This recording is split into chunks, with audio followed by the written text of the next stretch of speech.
Il arrive à un moment donné où nous sommes appelés à regretter certains choix que nous avons faits dans la vie. Et le plus important, c'est que ce choix-là, tu dois les avoir pris en toute âme et conscience.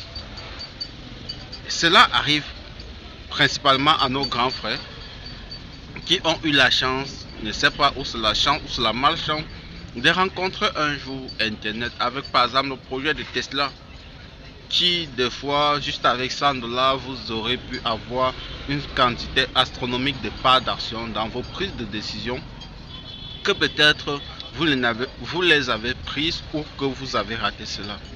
Je ne suis pas là pour vous juger, mais le message que j'ai envie que tu comprends ici, c'est que est-ce que cela t'a servi de leçon?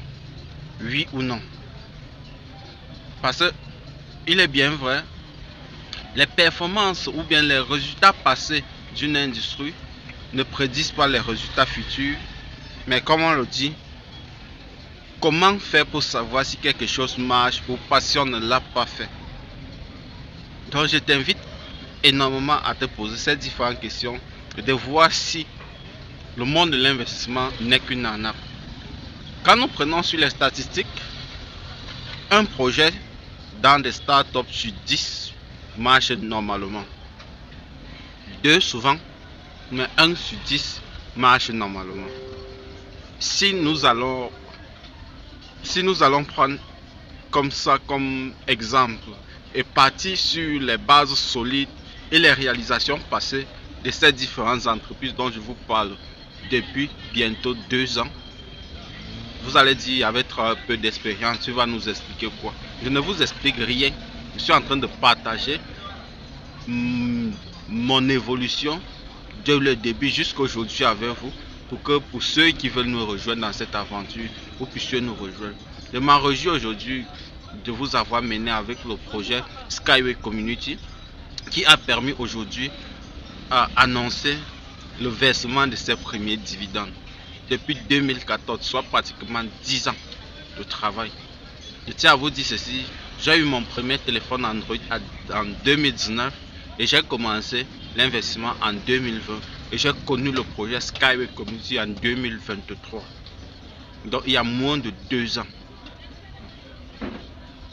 Il y a des personnes parmi vous qui ont eu le téléphone Android même avant que ces différents projets ne voient le jour. Mais jusqu'à aujourd'hui, vous n'avez pas encore compris qu'il faut changer quelque chose. Il faut qu'on arrête de se donner des excuses.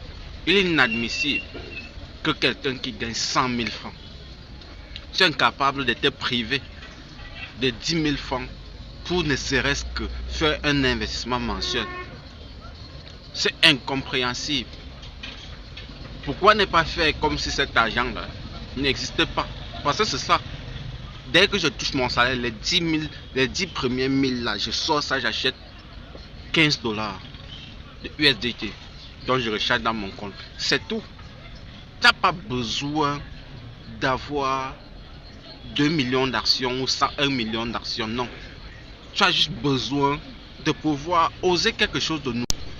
Pour voir si cela marche réellement ou pas. Cela va te permettre de comprendre si est-ce que ça a été une décision importante ou pas. Ça va te permettre d'anticiper sur l'analyse des projets futurs qui pourront se présenter devant toi. Ça ne sert à rien que tu dis, tu dois attendre les fondamentaux solides. Mais aujourd'hui, on n'en a plus besoin parce que l'entreprise a annoncé ses premiers dividendes. Il est bien vrai ça. La levée de fonds n'est pas encore terminée. Mais vous pouvez encore. Avec 200 $, tu pouvais avoir 20 000 parts. Aujourd'hui, par l'escompte qui avance, le projet qui touche à sa fin, donc nous sommes à la dernière étape, soit la 15e. Avec les mêmes 250 $, tu as à peu près, je dis bien à peu près 4000 parts. Est-ce que vous comprenez un peu ça? Donc, chers partenaires, ce que je vous demande ici, c'est de vous prendre, donnez-vous les moyens. C'est difficile, c'est pas facile, on le sait, mais on peut le faire.